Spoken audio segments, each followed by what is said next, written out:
สบายดีมื้อนี้เนาะจะมาเฮ็ดแกงหน่อไม้ค่ะก็อ่าที่มื้อแลงเอาไปเอาหน่อไม้สดๆร้อนๆมาจากหลังบ้านนะนี่อันนี้ก็คือวัตถุดิบของเราที่เกี่ยวไม้เนี่ยหน่อไม้2-3หน่อเพราะว่าคนกินว่าหลาย2-3คนก็เลยเฮ็ดแบบนี้นะหน่อไม้ต้องเฮี่ยมห้อยแล้วนี่อันนี้ก็จะเป็นเห็ดขาวนี่อันนี้ก็จะเป็นเห็ดขาวอันนี้ก็เป็นน้ำยานางสำเร็จรูปนะที่ซื้อมาจากตลาดเพราะว่าถักขั้นแล้วมือแหละก็เลยซื้อแบบสำเร็จรูปมาซะนี่อันนี้ก็จะเป็นหมักนี่หมักเนาะจะเป็นพวกผักข่าแล้วก็มะเขือมัดกระเจี๊ยบเนี่ยอันนี้จะเป็นวัตถุดิบที่เอาใส่นะ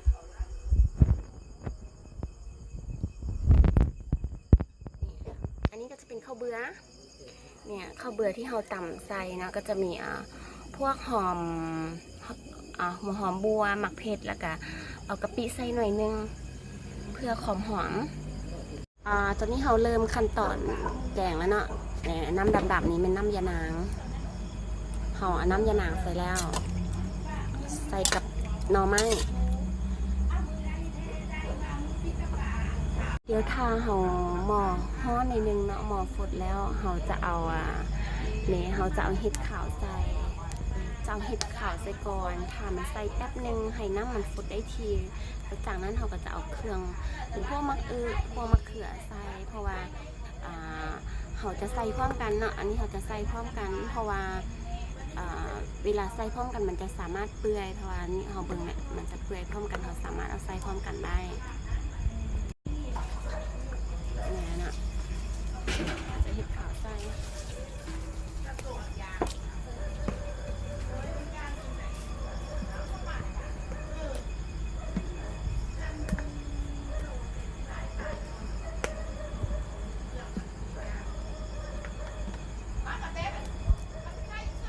หม้อเริ่มฟดแล้วเนาะบัดนี้เราฟดเราก็จะเอา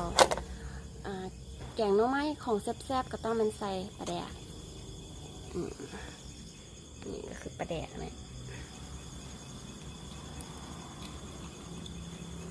เอาน้ำปลาแดกใส่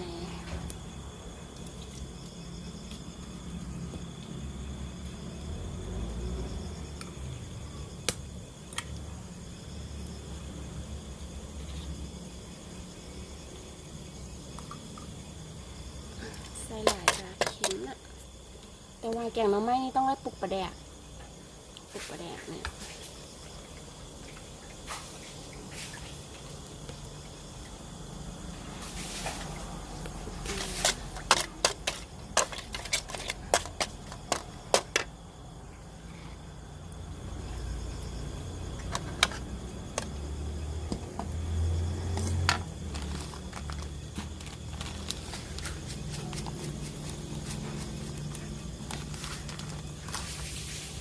เอาผงไปหนวดซะหน่อยนึงนะ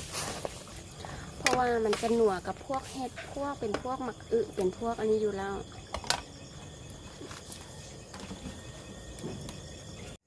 อันนี้เขาก็จะตัดเกลือหน่อยนึงถ้าว่าเขาบ่ใส่เกลือหรือจะเห็ดให้มันจืดนะแบบนี้เขาก็จะเนี่ยเขาจะเอาตัวนี้ใส่เนาะ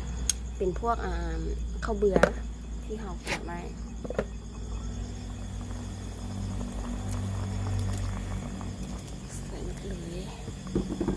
รู้สึกว่าคันทามันขุ่นสำหรับแต่จะเห็นให้น้ำมันนัว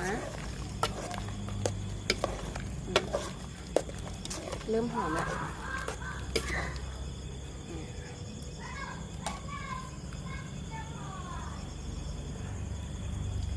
ว้าวกินเริ่มมาละสังเกตว่าหม้อเริ่มฟดได้ทีนะฟดได้ทีเขาก็จะเริ่มเอาพวกนี้ใส่เก็บเข้าไปใส่เข้าไป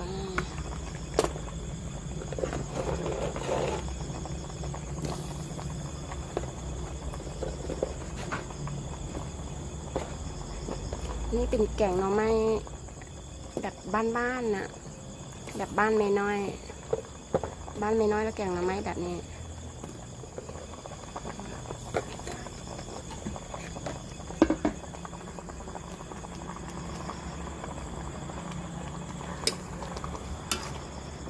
นะจากนั้นเขาก็รอท่าจนพวกนี้ได้ทีนะก็คือแบบมันเปื่อยมันสามารถกินได้ จากนั้นเขาก็จะสิมรสแล้วเขาก็จะใส่แบบปิดท้ายด้วยเนี่ยปิดท้ายด้วยผักขานะ